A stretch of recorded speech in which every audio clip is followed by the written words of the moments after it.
Hi everyone. तो as you know कि exam perspective से ही फ्रेजर वर्ब कितनी इंपॉर्टेंट है, तो आज हम कुछ ऑफ से रिलेटेड फ्रेजर वर्ब पढ़ते हैं। फर्स्ट हमारा कॉल ऑफ। कॉल ऑफ का मतलब क्या होता है? कैंसिल करना। अगर आपने किसी चीज को कैंसिल किया है यानी कि उसे कॉल ऑफ किया है। पुट ऑफ का मतलब क्या होता है?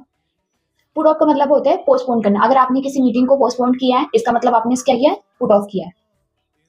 ब्रश ऑफ करना या श्रग ऑफ करना, इसका मतलब होता है इग्नोर करना। अगर आप किसी चीज को या किसी को इग्नोर कर रहे हो यानी कि आप उसे क्या कर रहे हो? ब्रश ऑफ कर रहे हो या श्रग ऑफ कर रहे हो। इस वाले वर्ड का क्या मतलब होता है? टर्न ऑफ करना। टर्न ऑफ का मतलब क्या होता है? आप किसी लाइट को, टीवी को क्या कर रहे हो? बंद कर रहे हो यानी कि टर्न ऑफ कर रहे हो। इसका क्या मतलब होगा? Put down. पुट डाउन का मतलब क्या होता है?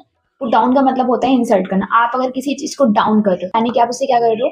इंसल्ट कर रहे हो, उसकी इंसल्ट कर रहे हो। ठीक है। इस वाले का पुट ऑन का मतलब क्या होगा? पुट ऑन के कई मीनिंग होते हैं। पहला मीनिंग होता है कि आप किसी चीज को वियर कर रहे हो यानी पहन रहे हो, पहनना। और दूसरा मतलब होता है कि डिसीव करना यानी धोखा देना।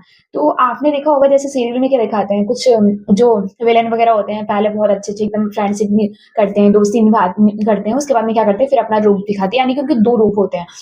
तो आपने क्या किया? किसी का मास्क पहन लेते हैं, मास्क पहन के दूसरे का रूप रख लेते हैं। तो आपने उस मास्क को पहना यानी कि आपने क्या किया? और दूसरा रूप छुपाया यानी कि धोखा दिया। तो वियर करना होता है पुट ऑन का मतलब, और दूसरा होता है डिसीव करना यानी धोखा देना। तो आई होप इन वर्ड के मीनिंग आपको समझ में आएंगे। इस वाले वर्ड का क्या मतलब है मुझे कमेंट बॉक्स में बताएंगे। And like, share and subscribe.